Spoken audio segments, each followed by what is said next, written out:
Hi, my name is Bob Marshall, and I reside in British Columbia, Canada. You know, the very essence of the mental game is this. The only reason an event matters is because we make it matter.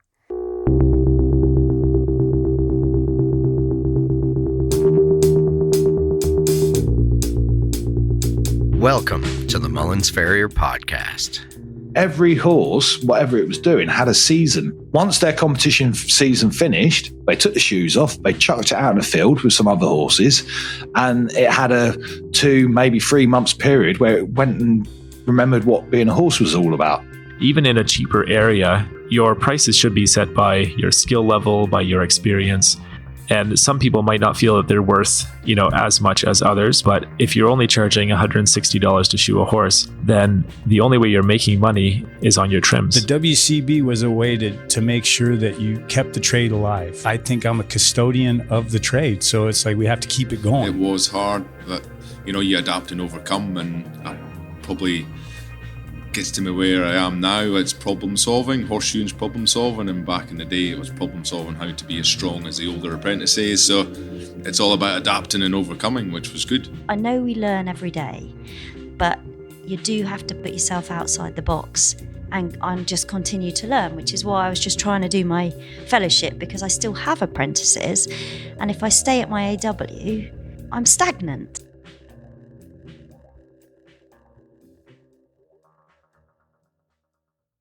Welcome, everyone.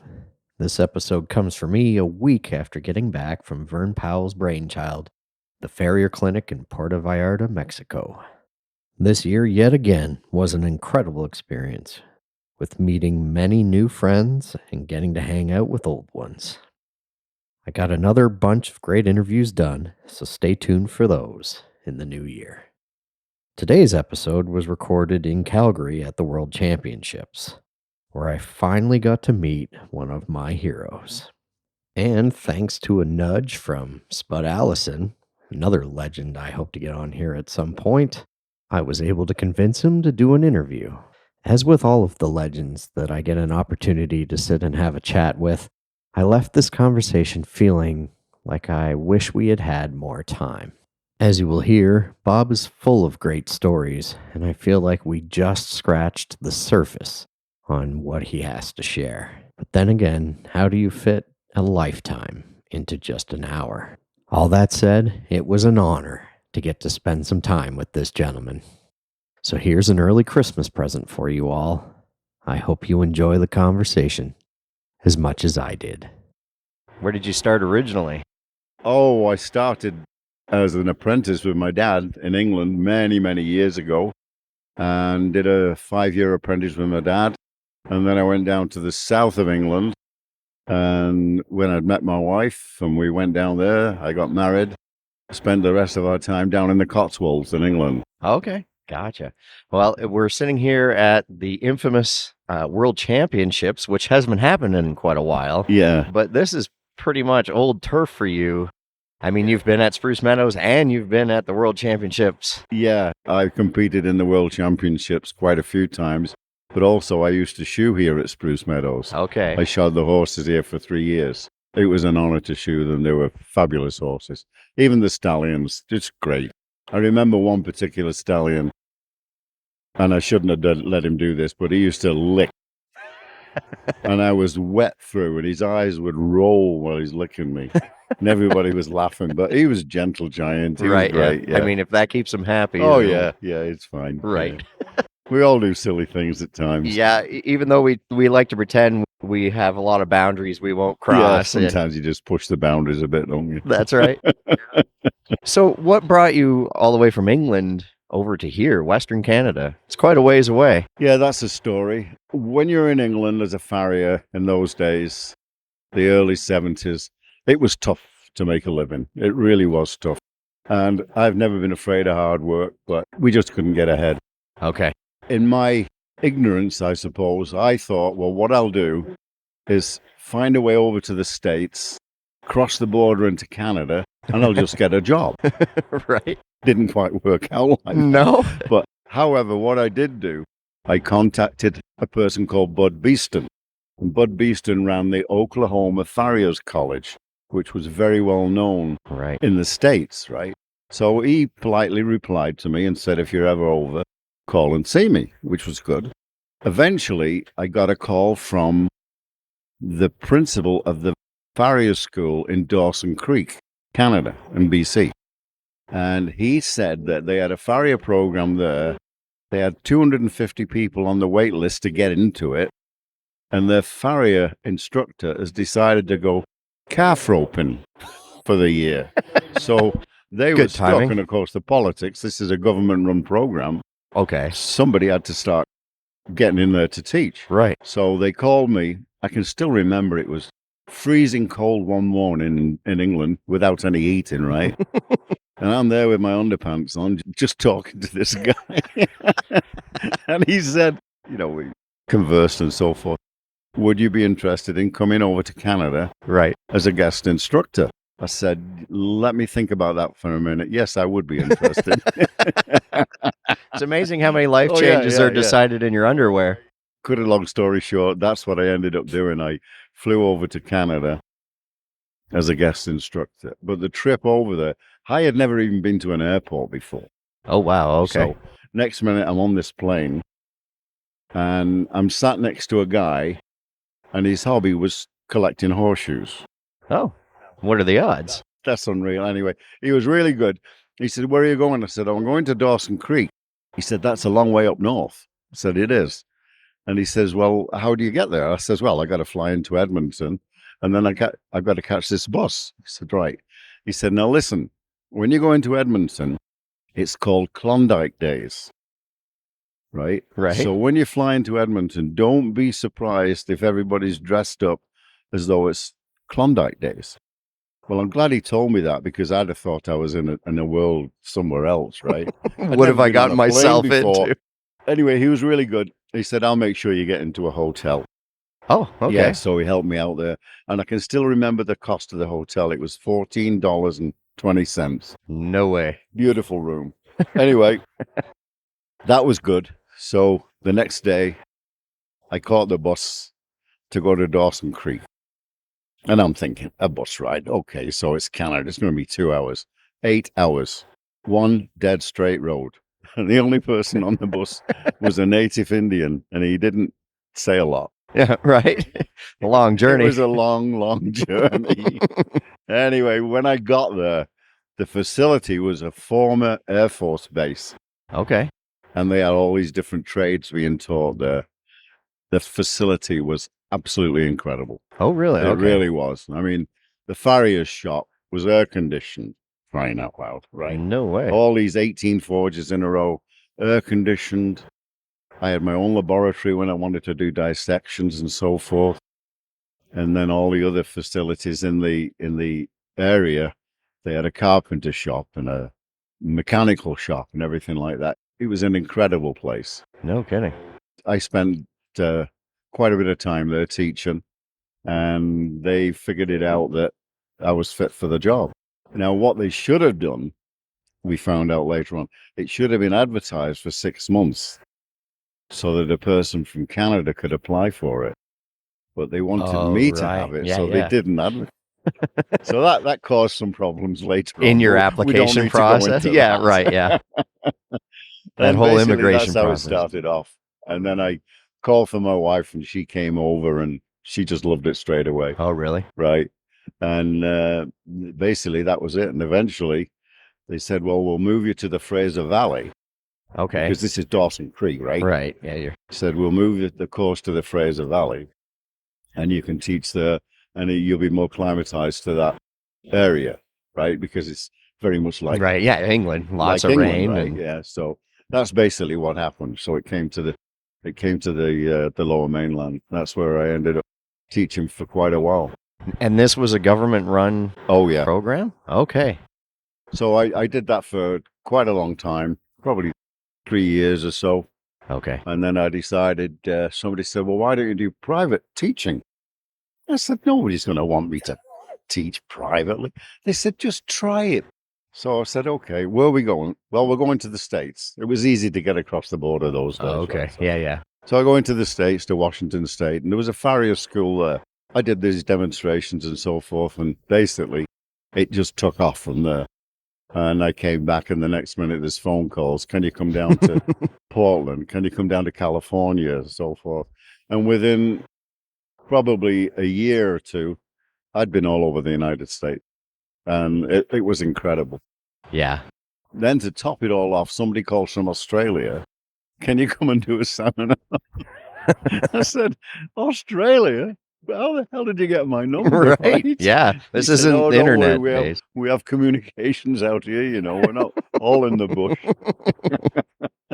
Typical Australian humor. Yep. So eventually I ended up going to Australia, and I went there 8 times actually, putting seminars on. Yeah, so the trade has been incredible for me. It really has. Honestly, mate, it's been great. You've been pretty incredible for the trade. There aren't many people I've run into that weren't inspired or taught or influenced by you. And here today to see everybody that I haven't seen for years. I know I'm repeating myself, but it's just pretty incredible. Spud Allison, as I said before, I remember him when he was like 2 or 3 feet tall, for crying out loud. Now, Yeah. my dad and myself and Spud's dad were the 3 great friends. And Dave Duckett, there was 4 of us. Oh, okay. We Yeah. were all good friends. So once you moved to Canada and started touring around all over the place, were you able to maintain your friendships and contacts with the folks in England? Oh, yeah, without a doubt, yeah. And did you start competing right away? Or was there even a competition scene? I didn't start competing right away because there weren't too many contests, right? Got to go back. I've got to think about it now because I was the first one to basically start a contest. Oh, really? Right, yeah. Okay. Not sure where it was now. Probably somewhere in the lower mainland, but that's what we started off. Okay. In my shop, we just started off with 1 contest, and it grew from there. Wow. It's amazing how it can mushroom. Well, all these people kind of see what you can do and Yeah. And I had my old shop in Canada, like I said, in the lower mainland, and they bring the horses in, and we had competitions like that for 2 or 3 days, and it just worked out well. right. And then it just went on from there. And then, of course, Calgary Stampede got involved, Right. and that's when they had the World Championships at Calgary Stampede. Okay. And when did that first start happening? Not a specific date, but like it was that the 80s? No, it must have been the 70s, late 70s or something like that. And of course, when you're dealing with Calgary Stampede, there's some money there, right? Right. No doubt about it. And I did pretty good. Yeah. And the trophy was a bronze horse. And then it was valued at about $7,000, right? Oh, This okay. bronze horse. Right. And you got it to keep. It was yours Oh, to it was. keep. Okay. Oh, Yeah.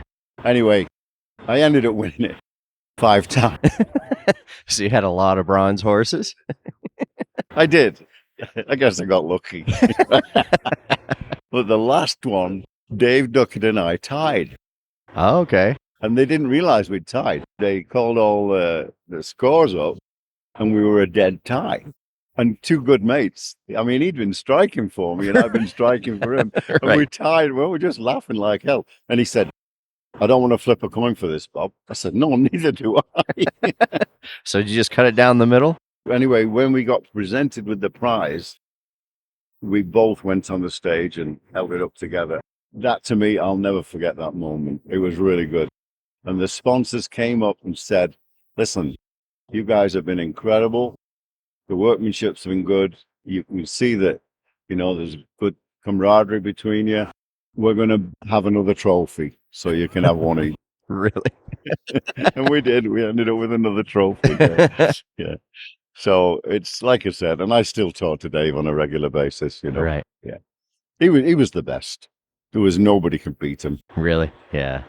The things I've seen him do is just incredible. We were in Ireland, and it was on the last go round, and the 2 judges, how can I say, they didn't like Dave. They just didn't like him because he'd won too much, and he was right, and they couldn't stand it because when they competed, they couldn't beat him. Right. Yeah. So- and now they're and the now judges. The judges. And it got to the last foot, and all he had to do was nail it on. 2.5, 3 minutes. That's reasonable, right? Right. And there was 2.5 minutes left. And normally it's just one judge judging the shoe prep before it gets nailed on. Right. But this time they decided to have the two judges. Right. So one would look at it, pass it to the other, then they talk, and the other one. And Dave looked at me and just shrugged his shoulders. Anyway, they just passed it to him and says, go on, nail it on. And I forget how many minutes he had, but it wasn't long. And he went to me, winked at me, he said, watch this, Bob. Confident as hell. And he nailed that thing on so fast and just won the class. They still couldn't knock him Oh, down. no, they couldn't. It was obvious what the judges were doing. Right. So, Which, yeah, is kind of a those sort of shame. things happen. They do, yeah. Yeah. They're, just like we were talking about before this started, there are personality conflicts that yeah. carry on, unfortunately, into something that's supposed to be fair.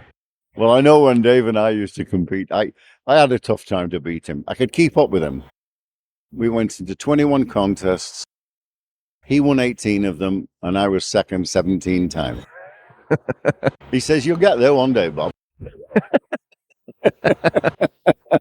And what do you think his edge was? Why do you think, was it just talent or?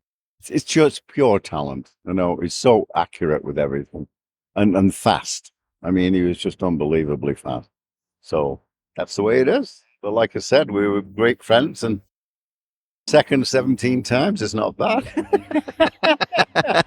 And then one day I did beat him. It was years afterwards. He said, you did it. At last. He told you. Yeah. And he was the one who basically set the standard in Britain. Did he? Yeah.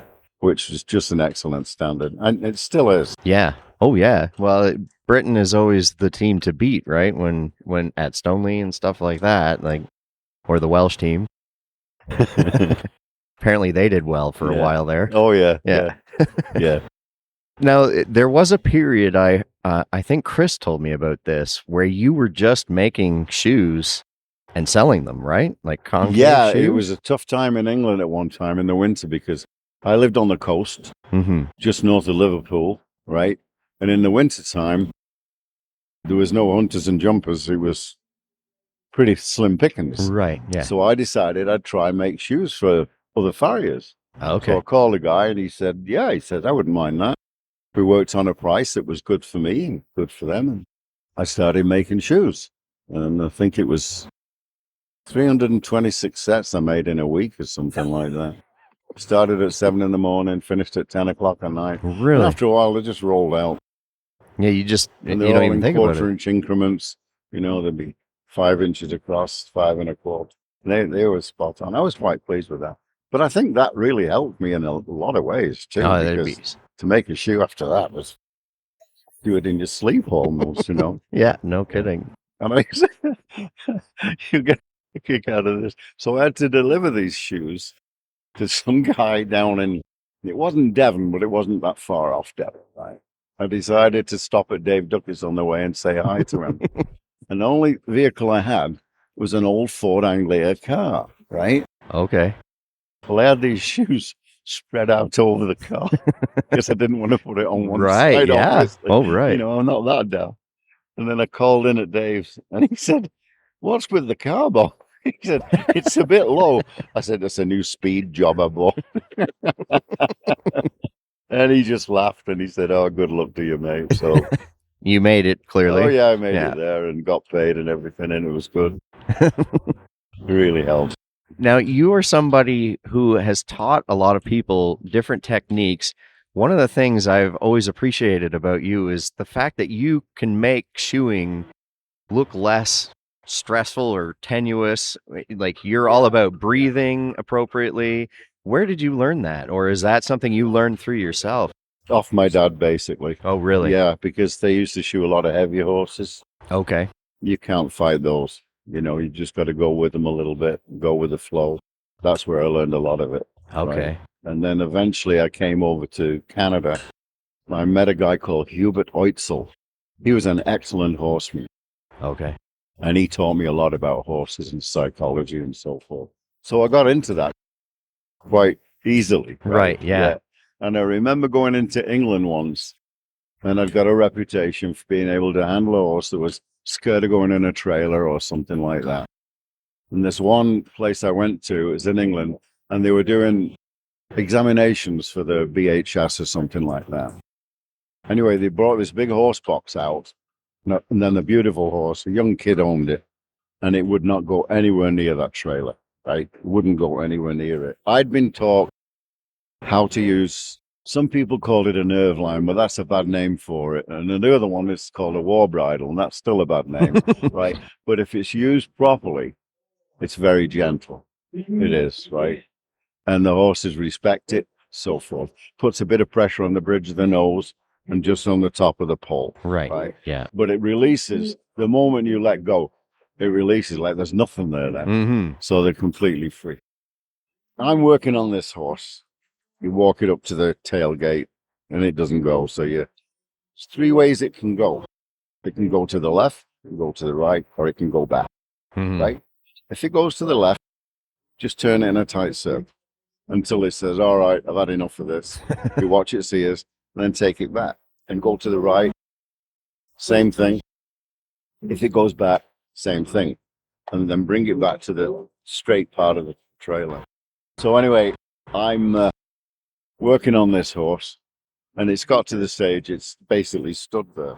And the lady that owned the place, she was doing a BHS exam. She walked past, she said, Mr. Marshall, I've got to say, that's the closest that horse has been to the trailer since I've been here. She says, whatever you're doing, keep doing it. Right. Okay, thank you, that helps, right? I worked on it, and I could see it was getting there, right? And her husband walked past, sarcastic. He said, what's this? He said, some sort of a Indian rope trick. I said, actually, it is. I said, it's called a Comanche war bride. And he didn't like that answer, right? No. And as he's walking away, the horse walked right up the trailer. No way.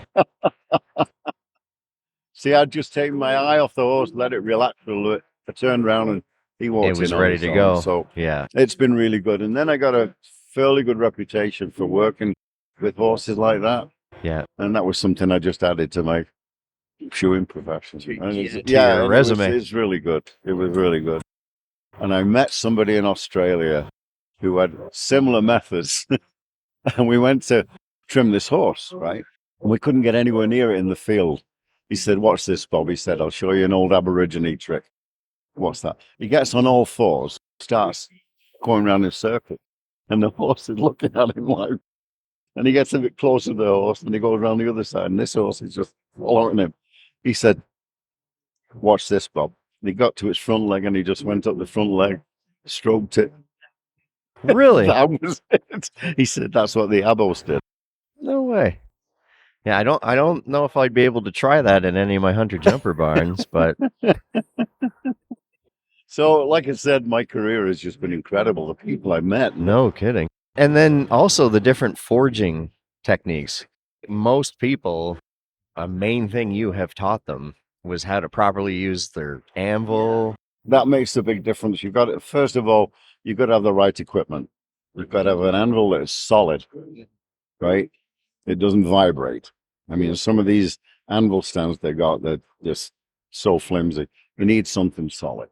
Another thing you can do with an anvil, if it's one of the ones that the US have, and they're very thin on the opposite end to the beak, right? Right, yeah. And the flat area, they're very thin, and they tend to bounce and make horrible noise. Sometimes you can drill into that and fill them with lead. Okay. And that takes the sting out of it, Right. and the hammer sinks because it's softer. It does make a big difference. So there's little tricks like that. Yeah, and then through doing that, you're being more economical with your work, right? Exactly. And you know, the hammer shaft itself, I just say to people, if I've gone to a contest or I've gone to a seminar, I get everybody to get hold of the hammer in a certain way. Mm-hmm. And then you measure it, and it basically sits in your hand there, and it goes to there. Right, to your elbow. Plus your thumb, Okay. right? And you cut it off there.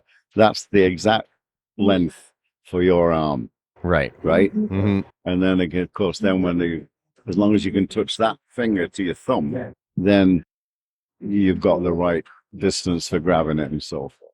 And then the other thing too is you see people and they come right up here, way, way past here. You don't need to do that, Okay. right? It's actually hurting my shoulder now. You don't need to do that because this is nothing.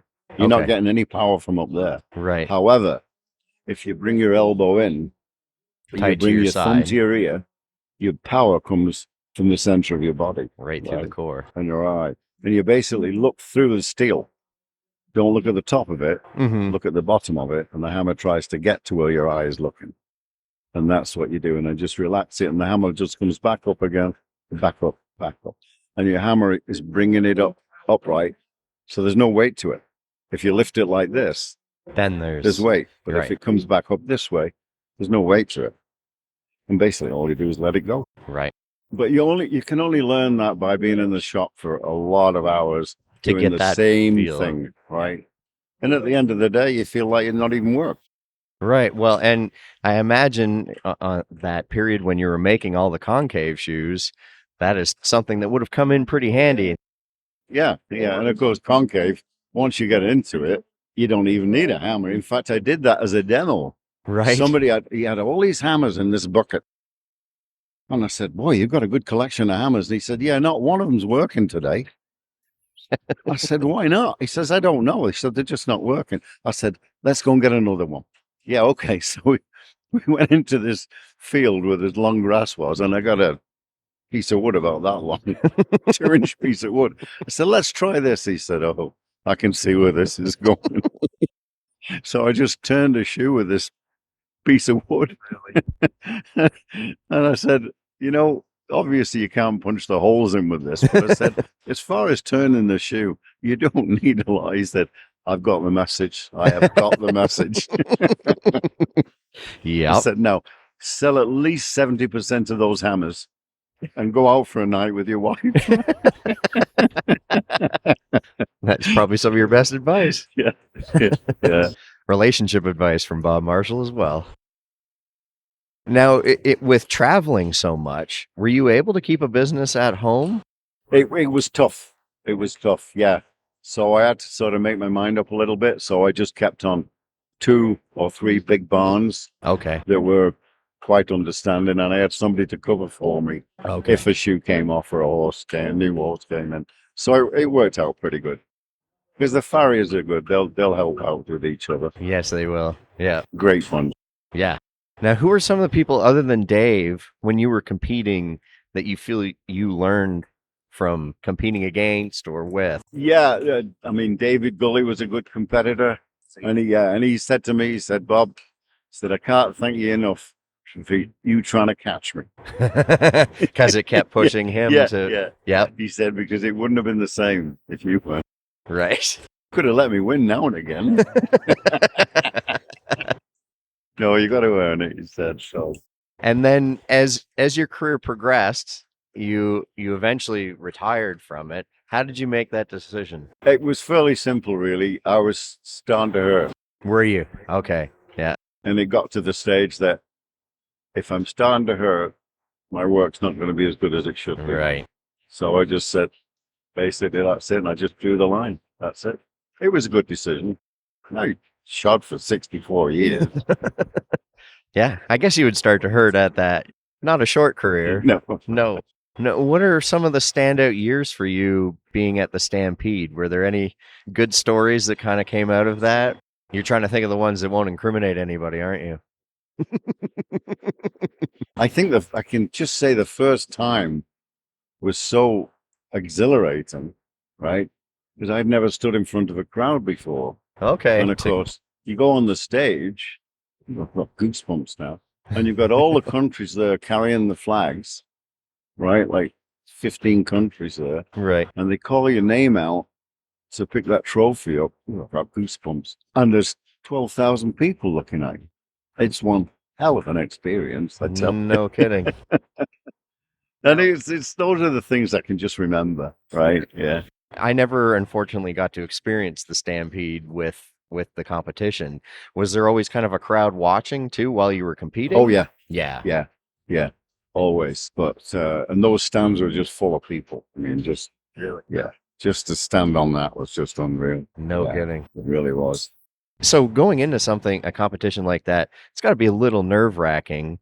And I've noticed that a lot of people here don't seem nervous. No. And I imagine They're you were just making another shoe like they do in the shop. and that's how you all felt? Yeah. I mean, if I'm going to get nervous, why bother entering? I guess that's a Because good if you're point. nervous, you're not going to do your best, Right. right? Yeah. And of course, you're basically making shoes alongside your friends. So Right. I never made a big deal out about that, getting nervous. No, Right. just went and try and enjoy it, right? Right. Until something goes wrong, and then that can get a little bit tricky. You know, I mean, you can get the odd horse that plays up a little bit, and That'll throw you off a bit, yeah. But I remember one particular job. I don't know whether I told you this before. David Wilson was judging it, and the horse I'd picked was not the best behaved, right? So they brought this other one in, and they just said, "This is the last one, Bob. So whatever the feet are like, that's it." Anyway, these feet were not the best. So David Wilson came up and I said, "This is what I've got, David." He said, "Well, you know what to do, don't you?" And walked off. Very helpful. Said, okay, fair enough. Anyway, I thought if I can get a good preparation score with these feet, you're doing well. Because they're not the best of feet. I said, if I can get these good enough so if he was shoeing it, it would be easy to put a shoe on. That's the one I'm looking at. Anyway, it worked out quite well. And eventually I ended up winning it, right? And David came up to me and he said, "Bob," he said, "you got full marks for prep on those two shoes." He said, "All you had to do was just nail a pair of shoes on." He says, and I just kept looking. He said, "Yeah, it's going to work out, right?" So that's it. But once you've got that good preparation, then you're consistent after that. It's tough to be beat, right? Right. Yeah. But if you have a bad preparation, that's the beginning, right? It means you've got to be better than everybody else just to catch up. Right. Yeah. Yeah. So the preparation is vital. And what were some of the key components to that, the preparation? Well, basically, you got to look at the conformation of the horse for a start. If you've had a chance to see it walking, that makes a difference. But you don't get a chance to see that very often. And then just basically, just like a normal shoeing job that you do every day. Right. Now, we watched a horse go by, and you were listening for it. Yeah, I could hear it. It was instead of having the 4 beats, it was like 8, right? Yeah. And that's because the feet were long. Yeah. And the shoes were too long. Right. So instead of it just going like this and rolling, it was going clunk, heel, toe, heel, toe, heel, toe, and just slapping. That doesn't do a horse any good at all. No. But they were ready for shoeing, so they're into the ring now. Those things. And that, that's the worst thing people can do is leave them too long. Yeah. Because that's just basically not right. Yeah. I've seen some pretty wicked things with people neglecting horses. I really have. Yeah. Feet that just curl up and touching the fetlocks, I remember doing one, and it was so sore we had to lay it on a bale of straw. Just a pony. Anyway, somebody held it down and whatnot. We trimmed it up. And quite often say, well, it takes a while for him to get used to it. I said, yeah, right. I said, watch this. It got up, it put its feet on the ground, it shook itself and just galloped off. Probably couldn't catch it after that. Oh, this is great. Yeah. It's pretty amazing when you can make that kind of a difference on it, right? Yeah, they're very adjustable that way. Now, another thing that I pretty sure comes from your school of thought is the idea of leverage and having shoes sticking out. Yeah. Because I came up in the hunter jumper world, and that's kind of an expected thing. Could you kind of share your thoughts on that? I think I'd give you an example of a horse that I used to shoe called the Flying Nun. And she had the Canadian jumping record at one time. It was 11 foot 2 inch. Okay. Wow. Beautiful horse. And she was called the Flying Nun because she had these floppy ears that used to flop to the side. But fabulous little horse, but a very flat-footed foot on one side. So it just had to be carefully shot. Right. Now, when the lady first got it, this is interesting. The lady first gets it and she's back east, right? So she goes into this farrier shop back east, and the number one guy. Right. Well, she said he put the shoes on and one came off as I walked out of the shop. That's not working very well. Yeah. So she said, okay, well, I'll go across the border and I'll find somebody else in Canada. Okay. She said that was better. It lasted 2 days. She said, I just bandaged the foot up and brought it back basically in tears and thinking, what am I going to do? Right. Right. Well, anyway, she lived close by to one of my students because I was teaching at that time in Chilliwack. Right. Okay. Right. And the student said, my instructor is a farrier from England. So maybe you want to give him a call and see if they can work something out. So she did. She said, can I bring my horse in? And so I said, of course you can, right? Well, I just had a pile of horses' legs dropped off. A whole pickup full of dead legs. Just what clients like to see. She's never seen me before, right? And I had these little mules in there, little white mules, right? And they were fine. The mules were quiet, but it was just a long alleyway, right? So there wasn't a lot of room to walk with her horse. Anyway, she has to walk around these. She told me afterwards, she said, walking around those dead feet, she said, and she says, what am I doing here? What the hell am I doing here? So she says, went round there, went round the mules, and she says, you appeared. Now, I was working in coal all the time. She said, this dirty little black bugger comes out. Anyway, she said, I'm going to let this guy shoot my horse. Yep. So anyway, I went and did it. And the horse stood there as good as gold. And I trimmed the feet up, put the shoes on, and drove the nails just where they should be. And she said, I remember saying to myself, God, if this horse can walk good after 3 days, I might bring it back. And she was fine. Yeah, she was fine. And that was the start of a good relationship. And after that, I ended up shoeing for her on the island. I did all the horses for her. Oh, okay. Yeah, for a long time. And we still keep in touch a little bit. Oh, really? She's not with the horses now. She's got goats and sheep and things like that. And I'm not working anyway. So, Right. But it's nice to Keep in touch. keep in touch. Yeah. I like those relationships that but- build over time. It was an incredible relationship as far as, farrier and horsewoman. Because she was a good horsewoman.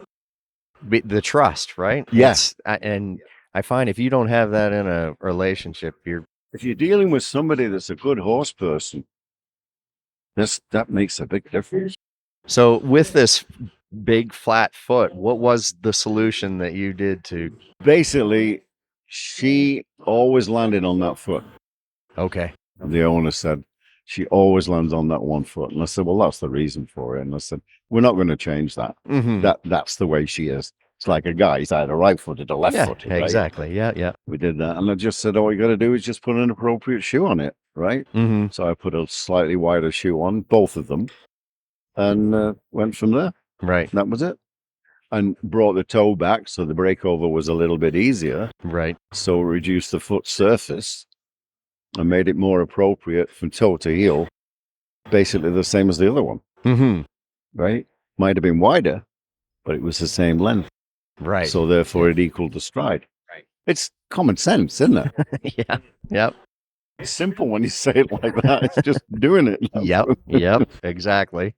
And for you to bring a toe back, because I know in a competition situation, perimeter fit is your ideal fit. Yeah. What would you do? Would it be like through a rocker or something in the shoe? Well, you or see, this is sending where it gets a little bit tricky with the contest because the judge is looking for the perfect foot, Yeah. right? Yeah. So you take it straight down. An inch from the hairline is the true angle for the foot. Yeah. So you take it back to that. That's in the competitions because that's what they want. Right. But sometimes in the field, Mm-hmm. you have to just go that little bit further. Right. Yeah. And it's surprising how much there is in the toe because I've proved it with people. I've put a nail on the inside of the white line and just drove it through. And the horse is fine. Yeah. As long as you don't aim it into the coffin bone. That's That when the would hurt. demonstration goes wrong. Yeah, for sure. Now, do you have any advice for somebody who's starting out in this career now? If they're starting out as a farrier and they've been to a school, right, that's Reputable. well organized and so forth and respected, is to just get to work with someone who is also well known in the field, that doesn't do any of the gimmicks, Mm-hmm. right, and work with them as long as they can, and then eventually branch out on your own. Right. Now, what are some of the things, so you've had a long career. Has there been anything that's come out that seemed like a gimmick at the time that you over time thought, actually, this is working? Or has it always been kind of you see them come and go? I've seen a few things. There was one in particular, and the horse came in and basically it only had half a foot, right? Mm-hmm. And what I did with that is basically put the shoe where it should have been, right? But I had to build it up with some soft acrylic after that because there's just a big gap in there. Right. But it worked. You Right. know, I just sort of equalized the bones and so forth. And then it Because grew a otherwise normal foot. it's like it's just a big rock on the one side of your foot. Not right. Right, So, right. yeah. So I try to think simple Right. and do the simplest way possible. Because I'm not a man of gimmicks, but sometimes you just got to cheat a little bit, if you like. Right. But you know what I'm so disappointed with, though, is certain areas, the gimmicks. I used to say to people, think of the horse before we touched it. It's out, running wild, right? Mm-hmm. And if it's on an abrasive ground, it'll basically trim itself for a while, right? Yeah. It's when they go in long grass and deep, then the feet get too long, and then you've got a problem. So the man has to come in and trim it. But if it's in a natural abrasive ground, they'll keep those feet fairly short. Right. It's amazing how they do that. And I said, sometimes you've got to think about that. And I said, as far as the contour of the shape of the shoe, like the concave, Right. I said, the concave follows the The foot, shape of the foot. right? Mm-hmm. Just as a groove in it for the nail. Right? Mm-hmm. They did an experiment in Ireland many years ago. They had two horses. Now, I don't know whether this is right, but somebody said this is where steeplechasing came from, but I don't know that. Okay. And they used to run these two horses from one church to another, and they were always equal, but they had flat shoes on. Let's say 3/8 by 3/4. I don't know what it was. Mm-hmm. They were flat shoes. And somebody said, well, reduce the weight by half and take the bevel off the inside, which forms the contour of the foot. And each one, the horse with the lighter shoes, finished easier and was just in the lead every time. No argument.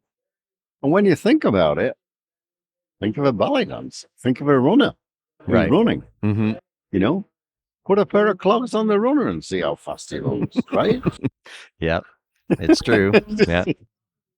In fact, I got to tell you, there's this one guy from Montana. He said, I got to tell you this, Bob. I said, go on, what is it? He said, I got one guy and he wants me to put weighted shoes on. I said, well, what sort of horse is it? He said, it's a saddle horse. I said, what the hell does he want weighted shoes on for? He said, told him, you don't need them. I said, well, he said, but I've proved it to him. I said, what did you do? He said, I got some shoes and I taped him onto his feet, his ankles, and told him to run around the barn. And he came back and said, fine, I don't need the weighted shoes. Oh, some of the funny stories, I'll tell you, it's just great. He said, yeah, that's bloody typical of you, mate, Montana. Yeah. Lesson learned, though. Oh, yeah. This portion of the podcast is called the Stratum Tectorium. These are the short answer, surface stuff questions, but it's okay if the guest wants to go deeper. Enjoy. Or are you a reader? Do you have a favorite book? Nope. Okay. I've got to be honest. Yeah. I don't know whether you should put this or not. Never read a book in my life completely. Really? But if I needed information, You would I would take. go for it, Right. right? So, but my wife reads books all the time, but I have never actually started one and finished one. it. Yeah. Yeah. Yeah. Always on to the next thing. How about your favorite brand of nails? Mustard. Okay. Favorite make of rasp? There's so many now, but most of the rasps now, they're all pretty even. You know? Right. Yeah.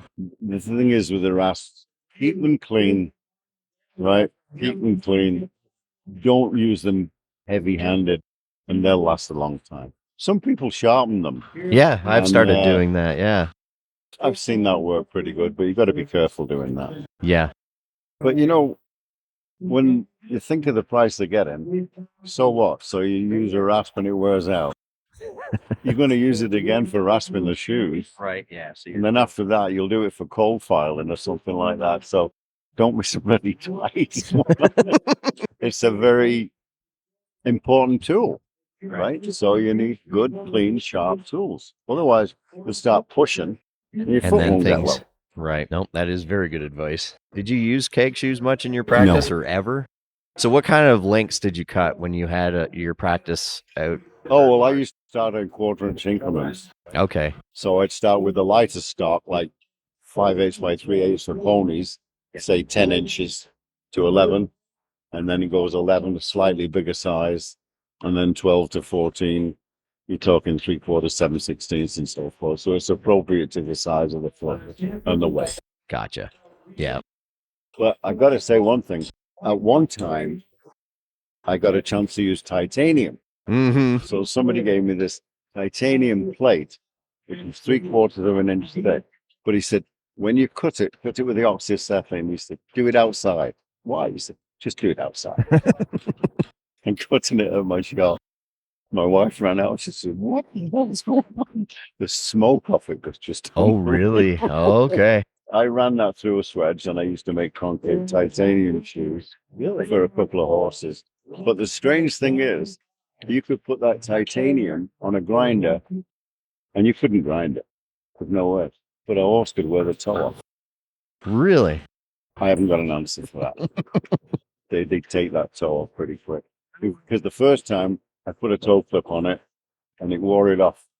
And it split in two, Right. because it was so brittle. Right. So after a while, I just basically rocketed the toe with a very small clip. Right. Didn't reduce the structure too much. And they worked quite well, but the cost was... No kidding. Yeah. Yeah. Yeah. So you just use those on the special horses. And titanium was pretty hard to work with too, isn't it? No. No? Oh, okay. I thought the heats were short. Well, the heat, you've got to just watch it with the heats. But you get to that certain heat, it just flops around. It's Oh, really? Yeah. Okay. Yeah. But it doesn't change color, and all of a sudden you're hitting it, it rings like a bell. Oh, really? Oh, okay. I know it was a thing for a while, and then it hasn't really come back, has it? The expense of them. Yeah. Oh, right. Did you ever have a dream Farrier rig? Okay, let me talk about rigs. All right. The rig he had at first was a bicycle. No way. We'd work in the blacksmith shop, and he had these 2 milk horses. They used to deliver milk, right? So he knew the sizes of them.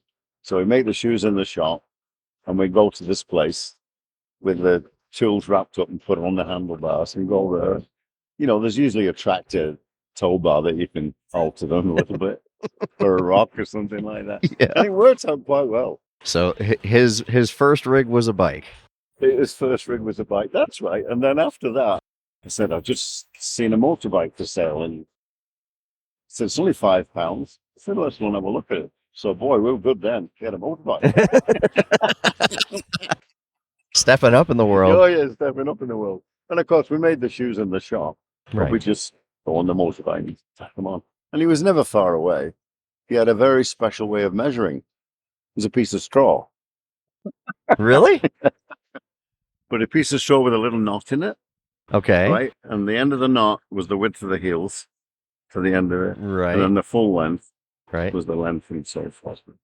Huh. But he'd have 3 or 4 pieces of straw in his pocket and say, how do you know which is which? He says, you'll figure that out. So, but my uncle, my grandfather was a farrier. My 2 uncles were farriers. My dad was a farrier. So it's a big family thing, right? Right. But my Uncle Joe, he lived around the Birmingham area, but he couldn't get into a vehicle. He would go he was claustrophobic. Oh, okay. So he had a motorbike and sidecar with a coal forge in the sidecar. No Yeah, way. they actually made, there is a TV show about him. Yeah. Really? And he was a hell of a good farrier, but he had that coal forge on his sidecar, and that was it. Wow. That is a first for me to hear that. What was your favorite rounding hammer? I never really had one, to be quite honest. As long as it was balanced, it was fine. There's a fellow up in the Bruce Wilcox. Have you heard that name? Yeah, I have. Do you know the story about Bruce? No. Bruce is a character. No doubt about it. And he's in the Shetlands now, right? You know Okay. that, right? Well, before he went to the Shetlands, he lived in Yorkshire or somewhere. He lived near one of the viaducts, the bridges, right? It was made out of stone. It was an old one. And his blacksmith shop was just a little bit further downstream from this, right? But he had this massive power. Boom, boom, boom. And the government came and said, you're going to take the bridge down if you keep doing that. And that's why you moved to the Shetlands. No way. Yeah. Bloody character. But his hammers are fantastic. They are really. I've still got one, and it's just, I don't know what he does, but they're just so balanced. Right. So what was your favorite type of bar stock to work with? Like favorite dimension of Concave. 3/4, 7/16 is nice. Yeah. Got a little bit of substance to it. yeah, a little bit more wear. But I've like I said, I've always worked with concave. It's the best thing for a horse as far as I'm concerned. What was your favorite pastime after work? I always liked the garden. Yeah? Yeah, I always liked the garden. Played darts a little bit. I did a bit of archery. Oh, And I really? did a lot of clay shooting. Okay. Yeah, so I still want to get back into that. Yeah, I shot in 4 USA Opens No way. Oh, wow. and the World Championships in England. I didn't win anything, but I made just as much noise as everybody else. Wow. So whatever you approached it all in. Oh yeah, without a doubt. Like I said, no, I've still got all my guns, and I want to get back into it again. What's the next thing on your bucket list? I guess that kind of falls into That's it. what I'm doing next. I'm going to get back into the shooting a little bit, Yeah. Wow. and of course my garden. I just love that, but it's basically done now. It's just maintenance. Now. Right. You're at that stage with it. Yep. What was the ideal number of horses to shoe all around in one day for you?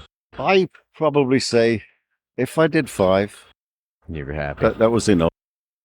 Start doing 6, and you're going to start making mistakes. And 5, that's a good income. Yeah. You know? Yep. 5 days a week. Way to go. Favorite anvil?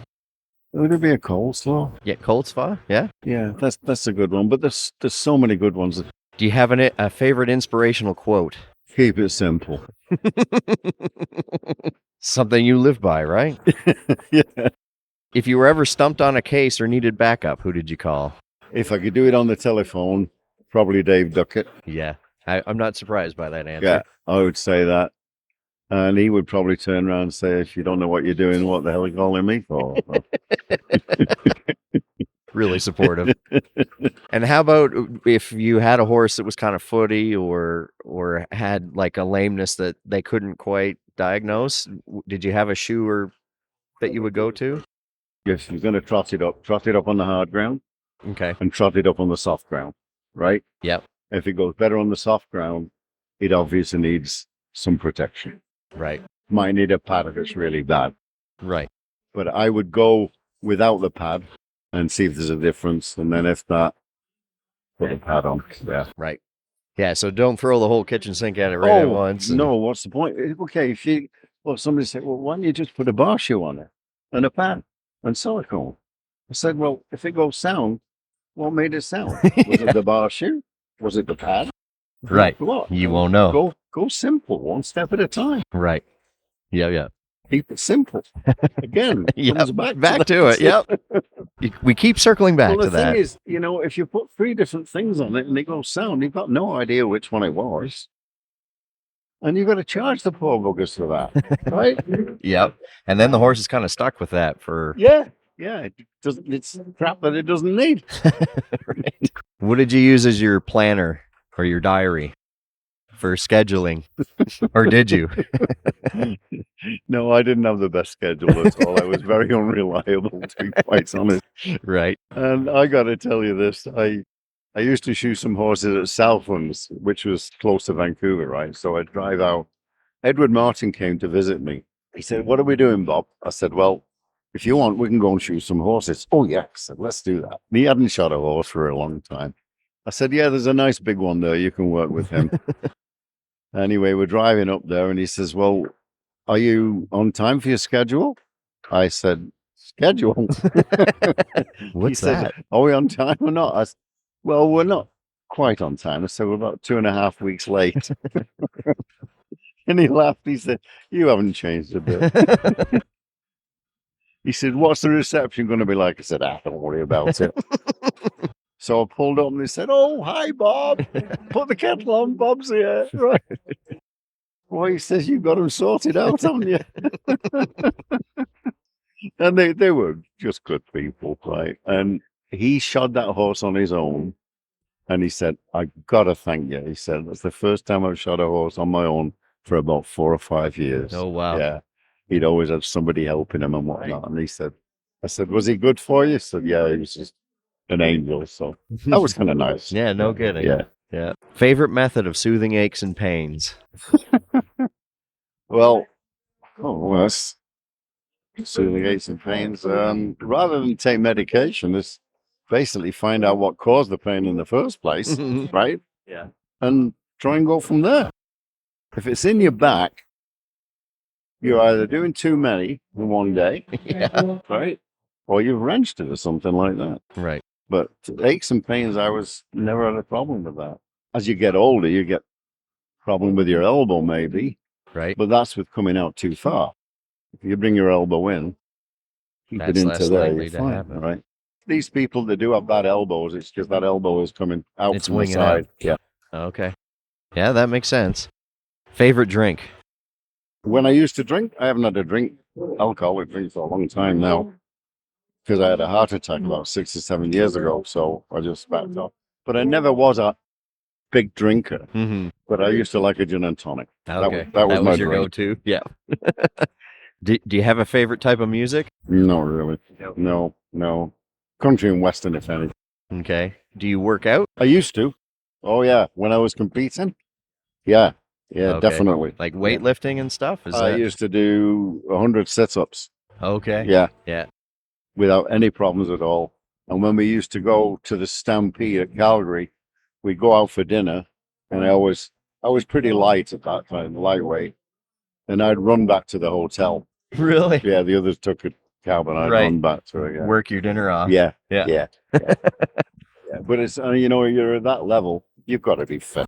Yeah, it's interesting because I think there are a lot of people who take the preparation for this seriously, even in things like you say there, like Yeah. keeping well, the yourself young lad fit. that's the one that's in the lead at the moment, Randall's, he is fit. Yeah. I was talking to his dad, and he said his dad says he's up at 5 o'clock every morning at the gym, and he's serious. That's why he's in the Yeah. he's in the league. Right. Yeah. It makes all the difference. Because if you're overweight, this is not the best job for you. No. Even when I have an extra 10 pounds, I can feel it in my back. Oh yeah, yeah. I mean, I couldn't with my belly now. I couldn't with his shit. What would you have been if not a farrier? Boy, that's tough to say. Probably a gardener. Probably a gardener. That would have been a choice if I could choose. Because when I first left school, I was 15 when I left school, and I went to a place that did wrought iron work, but it wasn't good wrought iron work. It wasn't the blacksmithing type of work. It was fabricating and whatnot. And I did that for a while, and then I started working with my dad Right. in the blacksmith shop. Okay. And the rest is history. I had some close calls in that blacksmith shop. Oh, really? There's one big, you can see it now, big black Shire came in. Never been shod before. Quiet as a mouse. Absolutely dead quiet. The old man was sat there, and he's sitting on his pipe watching me, and I'm clinching it up. Horse never moved at all. So I went to clinch it, and as I got underneath, I must have touched his belly with a buckle. Oh, okay. He jumped up. As he came down, I swung around and grabbed his foot, thinking I could stop. How did And that it go? flipped me, and he jumped up again, both hind feet, one on either side of my head. Oh, my gosh. The old man just went white, absolutely white. And that horse stood there, shook him until I got out of the way. Yeah. He didn't want to stand on me at all. Yeah. Just a freaky thing. Right. But I have had another close call. I was with Tom Allison. We were working at this barn. We had 2 or 3 lads finishing off. Tom was fitting and trimming, and I was just nailing them on. And just nailing shoes on, and bent down like this. And I didn't realize another horse was backing up to me. Yeah. I'm nailing and nailing and nailing. And then all of a sudden, Tom heard bang, like something hitting me, Mhm. right? And he looked up and he said, I saw you go down on the ground. And shit, that's Bob. What it was the hind foot hitting the flank of the horse Oh, geez. that I was working on. But when I got up, I had a mark down the side of my head. Just glanced off you. That was looking close. Yeah. He said, are you all right, Bob? I said, yeah, okay, carry on. That was Tom. All right, carry on. Wow. 2 more questions. One is, what knives did you use did you use a left and a right or a loop knife when you were working? It's a regular loop knife, yeah, right-handed and whatnot. But I would hold a knife in my left hand and pull the blade with my fingers, right? Yeah. It was actually a right-handed knife, but I'd hold it with my handle of the left hand and pull the blade the regular way, right? Depending on which way you were going on the foot. And then the last question, it's called the COVID question. If you were stuck in a shop with somebody for a month in quarantine, who would you want it to be? Well, if he was alive, Tom Allison would have been the guy. Dave Duck is no point in him coming. We'd be laughing too. Wouldn't get much done. Tom Allison, if he was there, that would be the one. Unbelievable, accurate, sure. I'd swear he'd hardly hit the steel. He just looked at it and he went around, Well, thank you so much. This has been, when I started the podcast, you were on the top of the list. Great, thank you, mate. Really appreciate it.